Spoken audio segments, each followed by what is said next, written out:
Hi, enjoy listening. Harold Bennett never thought he would be clocking in at 68. Most of his old friends from the postal service had long since retired to fishing trips, gardening, or simply watching television all day. But Harold wasn't like them. His small pension barely covered the bills, and with his daughter Megan working double shifts to keep food on the table, he couldn't stand by while his granddaughter Lily needed shoes, books, and everything else a growing child seemed to demand. When the courier company had called him back 3 years ago, offering a trial position, Harold nearly cried from relief. At his age, nobody was exactly lining up to hire him. He still remembered the woman in HR leaning across the desk with a sympathetic look.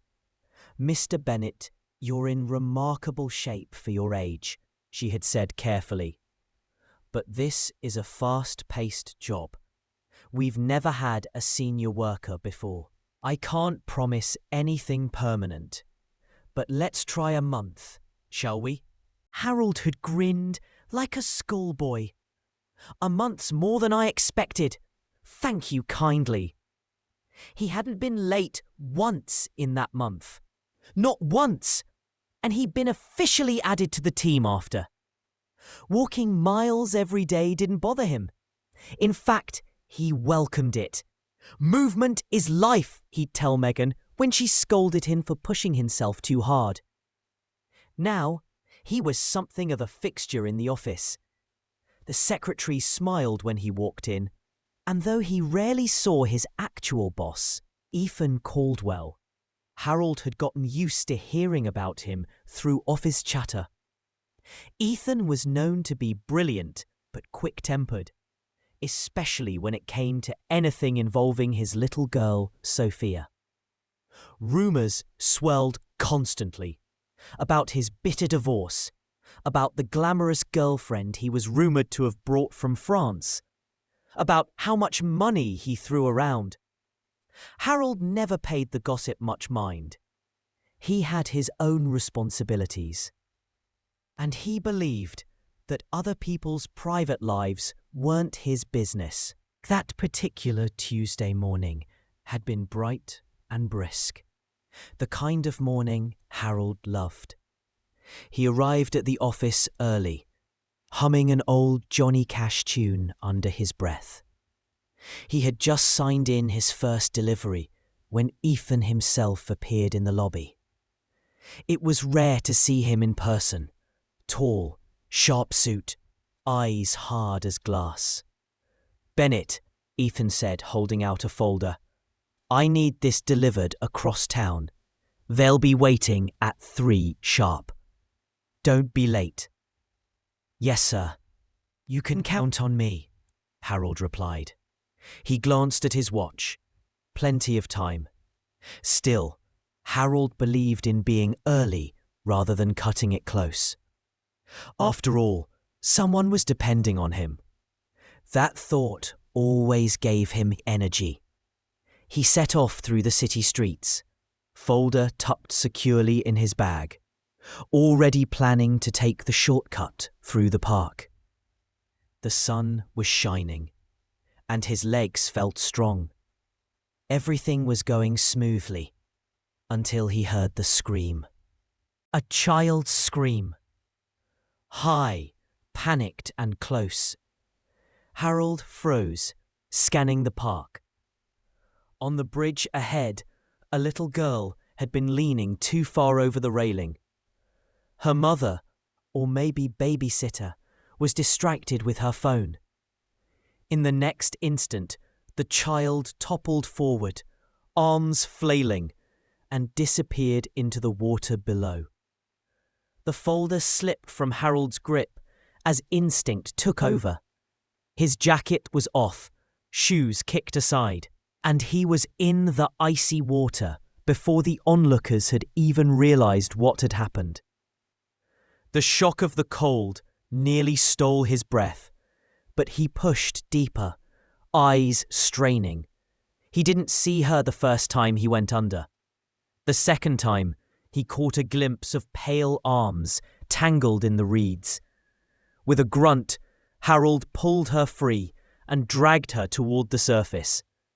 The crowd that had gathered gasped as he emerged, clutching the child against his chest. "Call an ambulance!" someone shouted. Harold laid her gently on the grass, water spilling from her small mouth. He pressed down, breathed for her, willing her to fight. For a moment that seemed to stretch forever, there was nothing. Then, with a sudden cough, she sputtered and began to cry.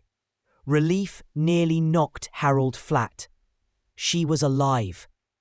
The woman with the phone rushed forward, flustered and scolding.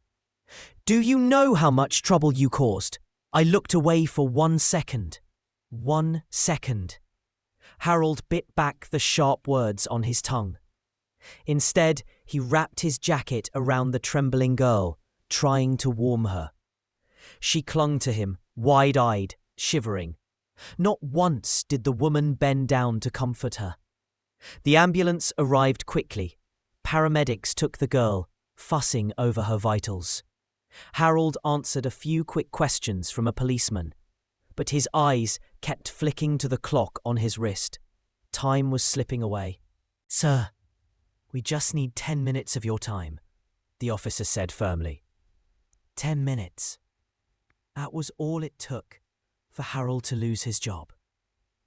By the time he reached the office, dripping wet and exhausted, the folder still under his arm, he was too late. The secretary frowned as he handed over the delivery. "Mr. Caldwell needed this 10 minutes ago." There was a child," Harold tried to explain, but his voice cracked. 5 minutes later, his phone rang. Ethan Caldwell's voice was ice cold on the line. "You embarrassed my company, Bennett. Don't bother coming back." The call ended before Harold could get a word out. For a long moment, he stood in the empty hallway, the weight of wet clothes dragging on his shoulders, his hands trembling. Maybe Ethan was right. Maybe a man his age had no business trying to keep up anymore. But then he remembered the girl's small hand clutching his shirt, the breath returning to her fragile body. He closed his eyes and whispered to himself. It was worth it. Ethan Caldwell prided himself on being in control. Control of his company, control of his schedule, and above all, control of the life he built for his daughter after her mother walked away. He wasn't a man who tolerated excuses, especially from employees. So when his courier, an old man, no less, missed a critical delivery that afternoon, Ethan's temper snapped. He had fired people for less, but hours later, his phone rang. The number was from a children's hospital. "Mr. Caldwell," a calm voice said. "Your daughter, Sophia, was admitted this afternoon. She's stable now, but you'll need to come in." For a split second, Ethan thought he hadn't heard correctly. "My daughter? That's impossible! She's with my fiancé." The nurse's tone sharpened. "Sir, your daughter nearly drowned in the park. She was brought in by ambulance. Please come quickly." The phone nearly slipped from Ethan's hand. A cold rush of panic flooded through him. Within minutes, he was in his car, pushing the engine harder than he should. His chest burned with questions. Why hadn't Vanessa called? How had Sophia ended up in the water? When he stormed into the hospital room, Sophia was curled up against a pillow, pale but safe. Relief washed over him so intensely he almost staggered. "Daddy," she whispered, her small hand reaching for his. He kissed her forehead, holding her tighter than he had since she was a baby. "I'm here, sweetheart. You're okay. You're safe now." Sophia's voice was weak but steady. "Daddy, a man saved me. He pulled me out of the water. I want to thank him." Ethan blinked. "A man?" She nodded. "An older man, with grey hair. He gave me his jacket." Something inside Ethan twisted. The image came to him suddenly. His courier, the one he'd just fired, arriving late, clothes dripping wet. Before he could ask more, Vanessa appeared at the door. Perfect makeup, designer coat, but her expression was sour, not relieved. "Ethan, she's fine. You don't have to make a scene." He turned on her, fury in his voice. "Fine. She nearly drowned, Vanessa. Where were you?" "I was with her," she snapped. "I just looked away for a moment. It happens." "It happens?" His voice dropped to a dangerous calm. "She's 6 years old. And you were on your phone, weren't you?" Vanessa's lips tightened. "Don't blame me. Kids do reckless things. You can't put her in a bubble." Sophia's voice, small but cutting, broke the silence. "I asked you to help me. You told me to stop bothering you." Ethan felt his stomach drop. The truth was plain and it was unbearable. He turned back to Vanessa, jaw tight. "Pack your things," he said coldly. "You're done here." Vanessa's eyes widened. "Ethan, you can't be serious." "I am," he snapped. "Get out before I make you." She stormed out, heels clicking angrily against the tile. But Ethan barely noticed. All he could think of was Sophia's trembling voice. "An older man with grey hair. He gave me his jacket." The man he had dismissed without hearing a word. Later that evening, after Sophia was cleared to go home, Ethan drove straight to the police station. Within half an hour, he had the name and address of the man who had saved his daughter. Harold Bennett. The name sounded faintly familiar, though Ethan couldn't place why. His chest tightened with guilt as he remembered the sharp words he'd thrown down the phone earlier. By the time he arrived at the small apartment building on the edge of town, he had rehearsed a dozen apologies. Still, when the door opened, all of them vanished. A woman in her early 30s stood there, her dark hair pulled into a messy bun, tired eyes soft but wary. She had flour on her sleeve, as though she'd been baking. "Can I help you?" she asked. I'm looking for Harold Bennett," Ethan managed. Her expression shifted. "You must be from his work. He's resting now. He caught a chill after today." "No," Ethan said quickly. "I'm not here about work. I'm here because your father saved my daughter's life." For the first time all day, the woman smiled faintly. "Then you must be Mr. Caldwell." She stepped back and motioned toward the living room. "Come in. Dad's just waking up." As Ethan crossed the threshold, a child's voice rang out from the kitchen. "Grandpa! Grandpa! The man's here! The one with the daughter!" Ethan froze. The little girl who ran into the room, bright-eyed, about 8 years old, looked nothing like his Sophia. Yet something about her reminded him of his daughter anyway. Innocence. Trust. He swallowed hard, suddenly uncertain. Because for the first time in years, Ethan Caldwell didn't feel like the man in control. Harold Bennett sat propped up in an old recliner, a heavy blanket draped across his lap. His face was pale from the fever that had followed his plunge into the icy water. but his eyes were alert the moment Ethan Caldwell stepped into the room. For a long moment, the two men just stared at each other. Ethan cleared his throat. "Mr. Bennett, Harold, I owe you an apology. And more than that, I owe you my gratitude. My daughter is alive because of you." Harold's lips twitched into the faintest smile. "Gratitude's not necessary, son. Any decent man would have jumped." Ethan winced. He wasn't used to being spoken to so plainly. At the office, employees tiptoed around his temper. But Harold, this man he'd dismissed as disposable, wasn't afraid to look him straight in the eye. "I fired you without listening," Ethan admitted. "I was angry. I thought you'd failed me. I didn't know you were saving Sophia." "Your daughter's name is Sophia?" Harold asked gently. Ethan nodded. "She's 6.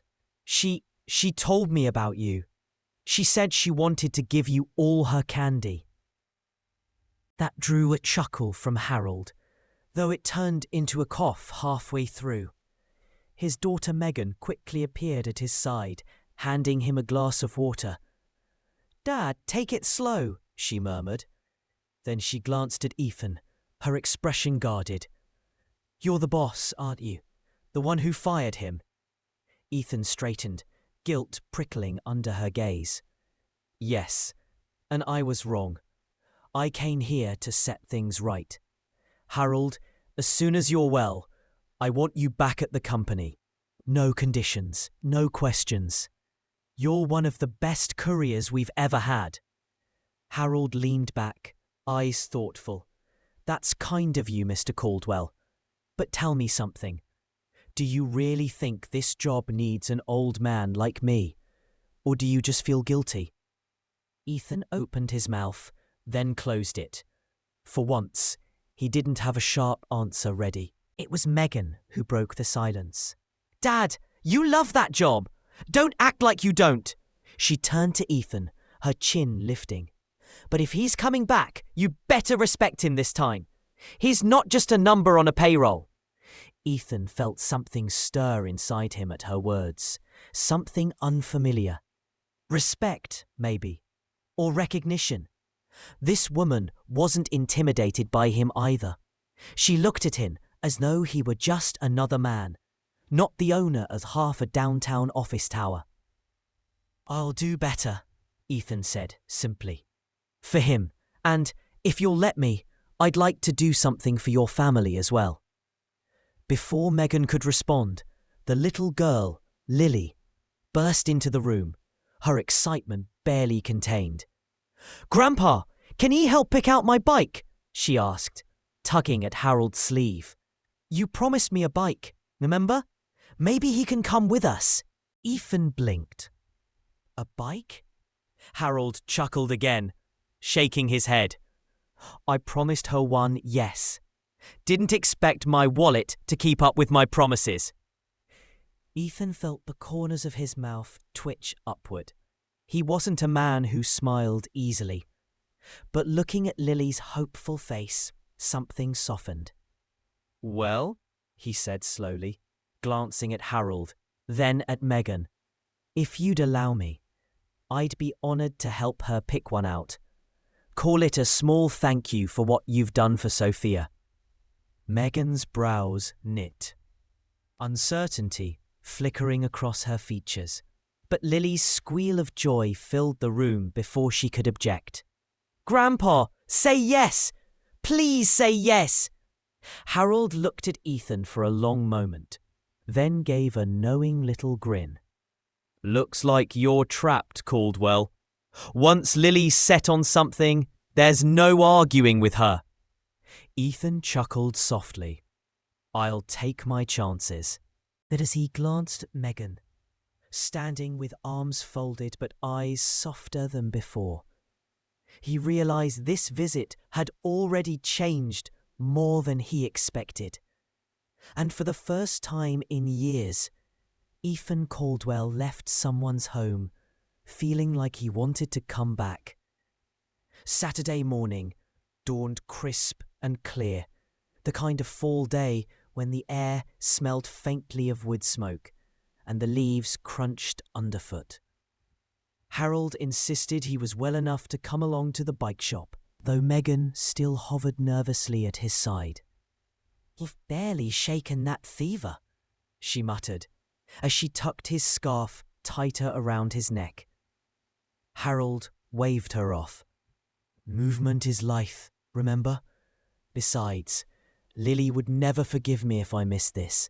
Lily was practically skipping as they approached the shop, her eyes darting toward the rows of shiny bicycles displayed in the window. And right on cue, a sleek black SUV pulled into the lot. Ethan Caldwell stepped out, wearing jeans and a jacket instead of his usual suit, looking almost ordinary. Sophia climbed out of the back seat, holding a stuffed rabbit by the ear. She spotted Lily instantly, and the two girls studied each other for a moment. Then grinned as though they'd been friends for years. "Hi," Lily said. "I'm Lily. Want to help me pick a bike?" Sophia nodded, her shyness melting in the warmth of Lily's invitation. Within minutes, the two girls were running from one brightly coloured bike to another, laughing and pointing. Ethan watched them, hands in his pockets. For the first time in weeks, Sophia looked carefree. He glanced sideways at Megan, who was standing with her arms crossed, a small smile tugging at her lips. "Your daughter's good with her," Megan said quietly. Ethan followed her gaze to Sophia. "She doesn't open up easily. Not since her mother left." His voice faltered before he cleared his throat. "So this, seeing her laugh, it means more than you know." Megan studied him for a moment. She'd heard plenty of gossip about Ethan Caldwell. Ruthless businessman, impossible to work for, arrogant. But standing here, he didn't look like the man people whispered about. He just looked like a father who wanted his child to be happy. Meanwhile, Harold had wandered into the shop and was already chatting with the clerk about durability, safety features, and good brakes. He had the air of a man who knew his way around practical things. Finally, after much debate, Lily settled on a bright blue bike with a silver bell. Sophia clapped her hands as though she'd won something herself. Ethan pulled out his wallet before Harold could protest. "Let me take care of this, please." Harold raised an eyebrow. "You sure you can afford it, boss?" he teased, though his eyes twinkled. Megan rolled her eyes at her father's dry humour. "Dad." But Ethan only chuckled. "I'll manage." Outside the shop, Lily climbed onto her new bike, wobbling uncertainly until Harold steadied her. "Keep your balance, sweetheart. Look ahead, not down at your feet." Sophia clapped again. "Go, Lily!" Ethan crouched beside her, smiling faintly. "You want to try sometime?" he asked. Sophia hesitated. "Mum never let me." Ethan's chest tightened, but before he could respond, Lily piped up. "You can ride mine when I'm done. Grandpa says sharing makes friends last longer." The girls laughed, their voices carrying in the autumn air. Megan glanced at Ethan, and for the first time, she felt her guard drop a little. Maybe he wasn't just the cold, demanding boss her father worked for. Maybe beneath that hard shell was a man who desperately wanted to be a good father, and maybe, just maybe, a decent friend. As they stood together on the sidewalk, watching their daughters laugh, Harold leaned heavily on his cane. and said in a low voice, meant only for Ethan, "Don't waste this, Caldwell. Life's too short to keep people at arm's length." Ethan met the older man's steady gaze, and for once, he didn't feel the need to argue. The week after the bike outing, Ethan Caldwell found himself doing something wildly out of character. Checking his calendar for excuses to stop by the Bennett's apartment. It wasn't just about Harold, though Ethan told himself it was. He wanted to see how the old man was recovering. Maybe drop off some groceries, maybe lend a hand. That was logical, responsible. Gratitude, nothing more. But if he was honest with himself, there was something about Megan Bennett that unsettled him in a way boardroom battles never did. She didn't tiptoe around him or try to impress him. She met his sharp edges with her own stubborn steel. And then there was Lily, bright, curious, tugging Sophia out of her shell more and more each time they played together. Sophia had started asking, "When can we see Lily again?" nearly every day. And Ethan, who wasn't used to giving in to anyone's demands, found himself rearranging meetings just so you could answer soon. That Saturday, Ethan arrived at the Bennett's door carrying a bag of groceries and a toolbox. Megan raised an eyebrow when she opened the door. "Groceries and tools? What's the occasion?" "You mentioned your kitchen sink was leaking," Ethan said simply. "I thought I'd take a look." Megan folded her arms. "And the groceries?" He hesitated, then shrugged. "Consider them interest on a debt I'll never be able to pay." For a moment, Megan looked like she might refuse. But then Lily darted out from behind her, squealing. "Sophia's dad! Did you bring her too?" Sophia peeked shyly from behind Ethan's legs, clutching her rabbit. Lily immediately grabbed her hand. "Come on, we're building a blanket fort!" The girls disappeared down the hall, leaving Ethan standing in the doorway with Megan. She sighed and stepped aside. "Fine. The sink's in the kitchen. Don't say I didn't warn you. It groans like an old man when it runs." Ethan smirked faintly. "I've dealt with worse." For the next hour, Ethan found himself crouched under the sink, water dripping onto his shirt, as Harold sat nearby, offering helpful commentary. "Lefty-loosey, righty-tighty, boss," Harold quipped. Ethan shot him a dry look. "I know how a wrench works, Harold." Megan, leaning against the counter with her arms crossed, hid a smile behind her hand. Watching Ethan Caldwell, the man who barked orders in corner offices, lying on his back, fixing her sink, was not a sight she'd ever imagined. And yet, strangely, it felt normal, comfortable even. When Ethan finally tightened the last bolt and crawled out, his hair damp, Harold gave a satisfied nod. "Not bad for a man in loafers." Ethan chuckled despite himself. "Don't get used to it. I'm not starting a plumbing service." Megan poured 3 cups of coffee and set them on the table. "Well, consider yourself officially invited to stay for dinner.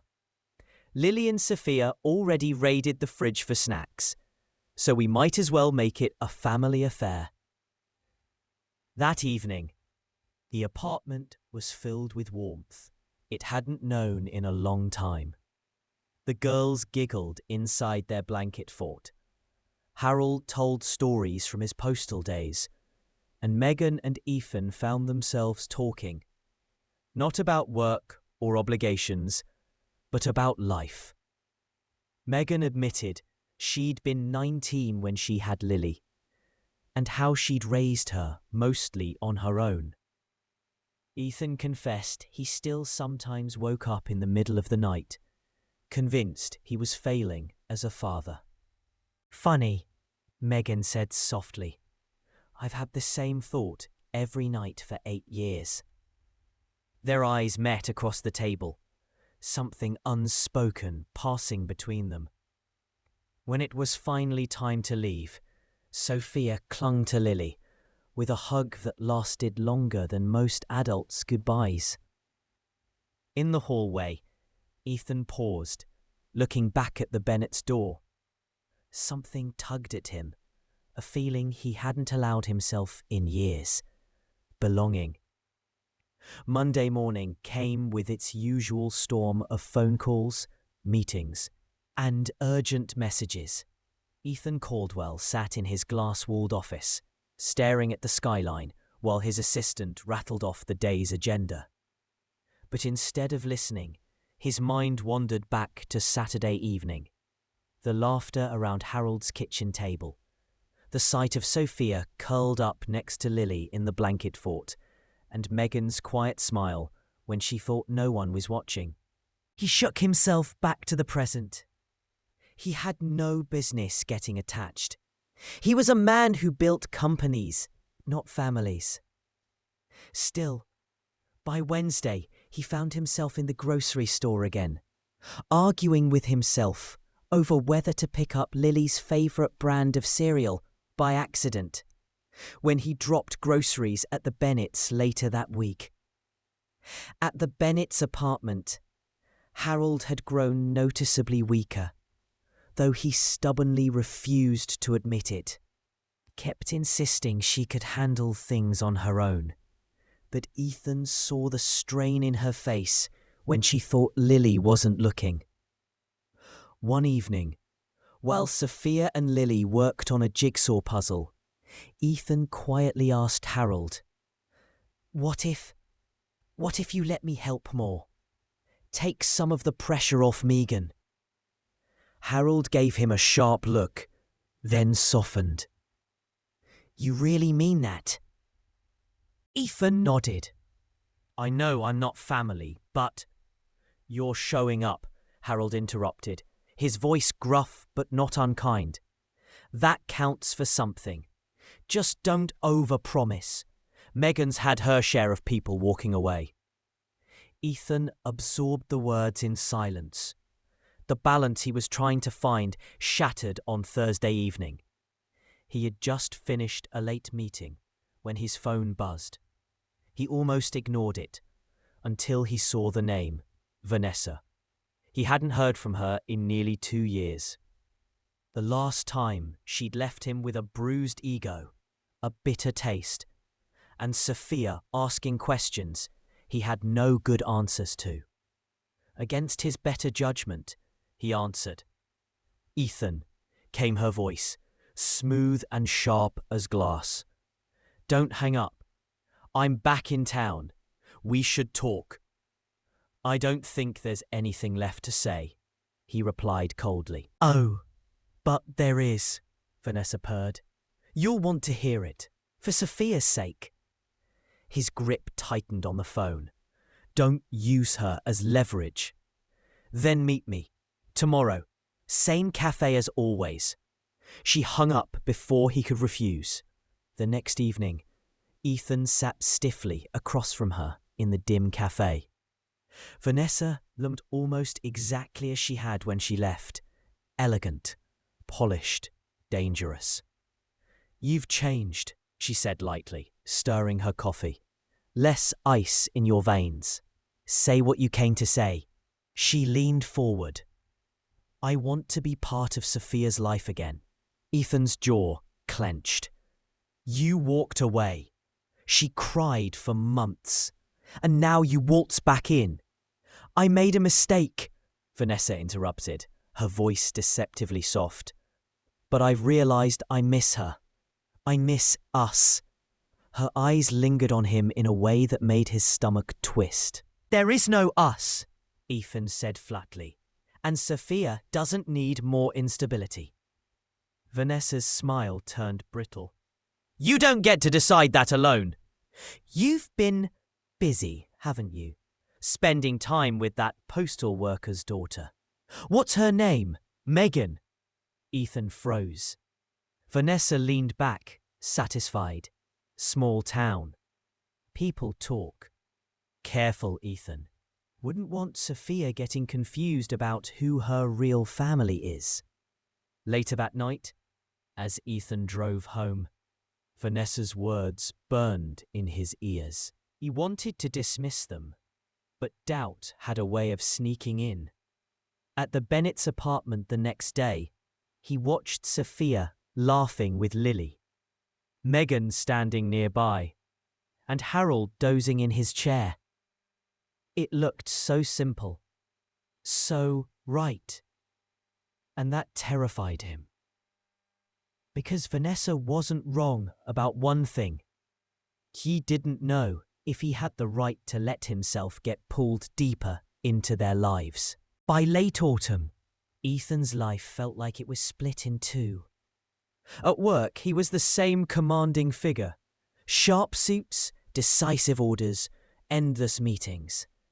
But outside those glass towers, he found himself slipping into the Bennetts' modest apartment, fixing leaky faucets, helping Lily with math problems, watching Sophia laugh like she hadn't in years. It should have felt like a refuge. Instead, it was beginning to feel like a fault line. One evening, Megan noticed the distance in his eyes as he stirred sugar into his coffee at her kitchen table. "You've been somewhere else lately," she said quietly, arms folded. Ethan hesitated. "I've just had things come up."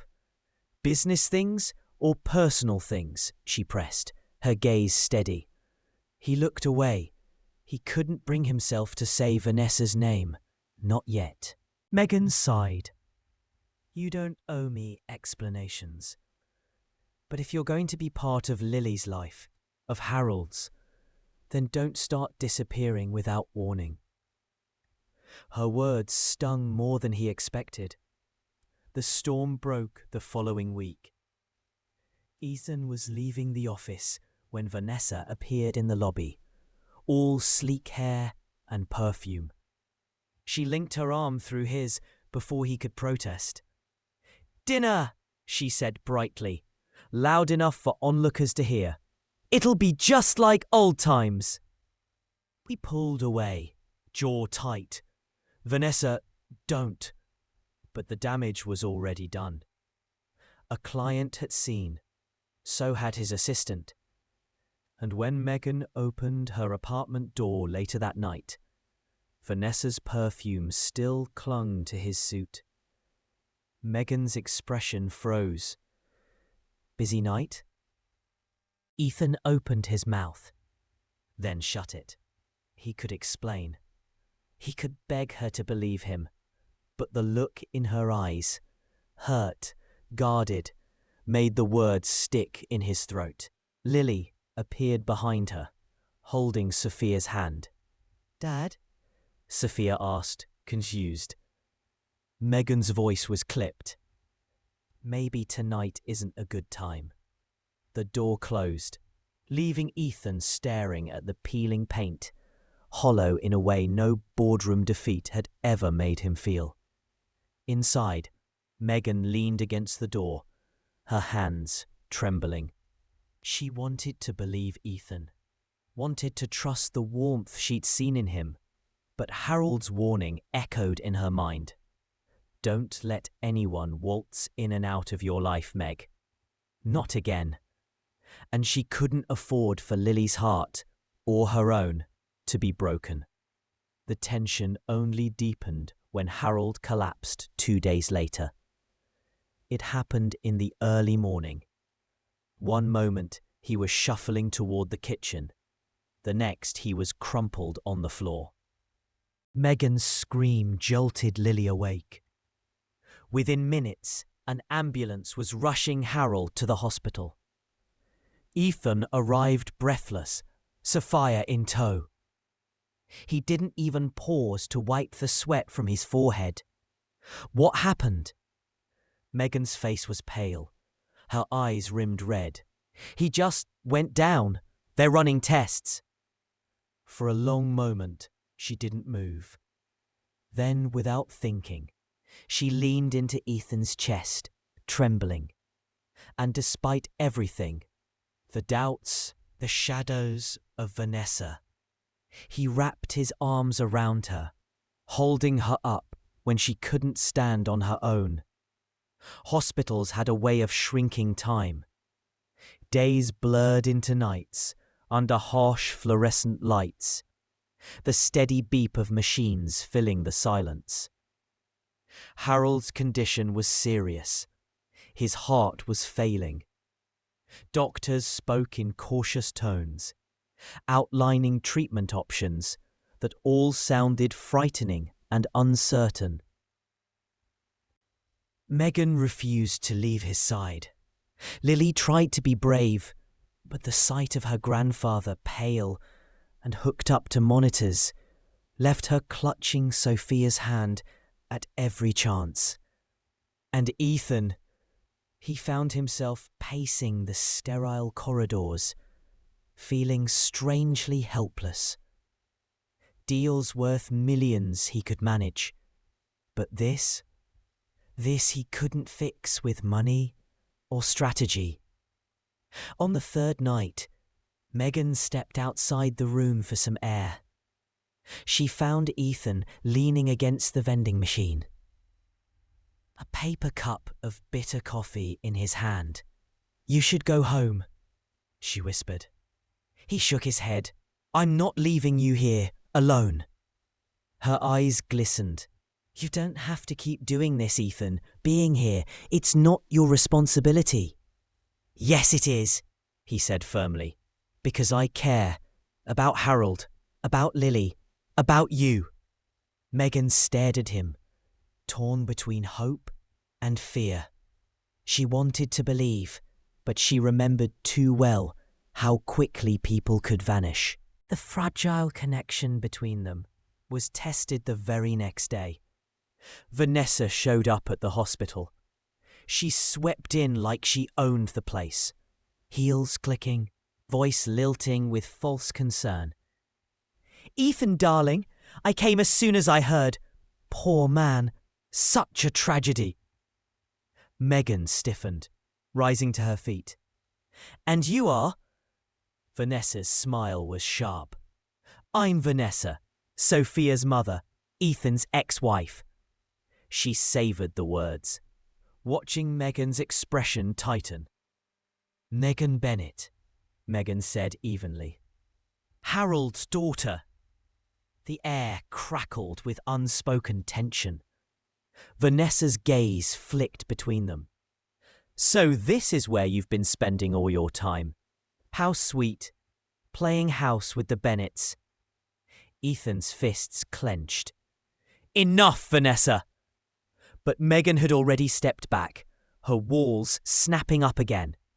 She didn't say a word, just turned and walked back into Harold's room. That night, Ethan tried to explain. He cornered Megan in the waiting area, his voice low but urgent. "She doesn't matter to me anymore. You have to believe that." Megan shook her head, her exhaustion sharpening into anger. "It's not about what you say, Ethan. It's about what I see. And right now, I see a man who hasn't decided where he belongs." Her words cut deeper than she knew. The following morning, Harold asked for Ethan. His voice was faint, but his eyes were steady. "Take care of them, son. Don't let them carry this alone." Ethan swallowed hard. "I will. I promise." But as he sat by Harold's bed, the weight of that promise pressed down on him, because Megan's doubt lingered, and Vanessa's shadow wasn't fading. And somewhere deep down, Ethan feared he wasn't strong enough to hold it all together. The winter sun slanted weakly through the hospital blinds the morning Harold's condition turned. The doctors spoke carefully, but the truth was plain. He wasn't going to get better. Megan sat beside her father, her hand clasping his frail one. Lily curled against her shoulder, silent tears streaking her cheeks. Sophia lingered near the door, nervous, sensing the heaviness in the room. Harold's breath came slow, uneven. Still, his eyes found Ethan. "You remember what I said, son?" he rasped. Ethan nodded, throat tight. "I remember." "Then keep your word, for them." Those were the last words Harold Bennett spoke. By evening, he was gone. The funeral drew neighbours, co-workers, even strangers whose lives Harold had quietly touched. Megan stood strong through the eulogies, through Lily's trembling hand squeezing hers, through the long line of condolences. Ethan stayed close, but careful, aware that his presence comforted Lily and Sophia, yet uncertain if Megan wanted him there. When the last guest had gone, Megan finally let herself cry. In the quiet of the empty living room, Ethan found her staring at the old armchair where Harold had spent so many evenings telling stories. "I don't know how to do this without him," she whispered. "You won't have to," Ethan said softly. She turned, eyes red, searching his face. "But can I trust you, Ethan? Really trust you? Because I can't survive another person walking away when things get hard."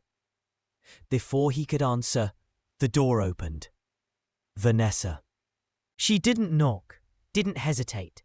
She swept in as if the home belonged to her. "Well, this is cozy. Ethan, I thought you'd be with your daughter tonight, not here." Sophia shrank back at the sharpness in her mother's tone. Megan rose, every nerve taut. "Not tonight, Vanessa," Ethan said firmly.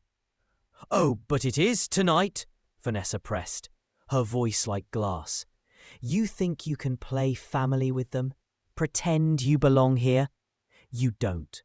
Sophia belongs with me. And you," she sneered. "You're fooling yourself. If you think this little charity project will make you whole again."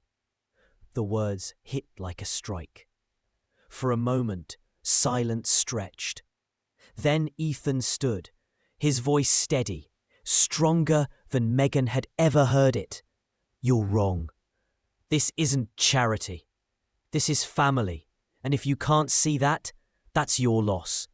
But I won't let you tear it apart." Vanessa's expression cracked, fury flashing, before she turned sharply on her heel and left. In the heavy silence that followed, Megan looked at Ethan, as if seeing him new. He had chosen, not with words, but with conviction. Lily slipped her hand into Sophia's, whispering something that made the younger girl smile faintly. And Megan finally let the wall inside her lower. She stepped closer, her voice breaking.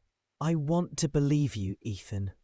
I want to believe we can be more than just two people trying to survive." "You can," he said simply, "because I'm not going anywhere." Weeks later, life began to reshape itself. The ache of Harold's absence lingered, but his last wish held them together. Megan found comfort in Ethan's steady presence. Lily began laughing again. Sophia, for the first time, felt at home in a place that wasn't built on wealth or pretense, but love. And Ethan, he finally understood what he'd been searching for all along.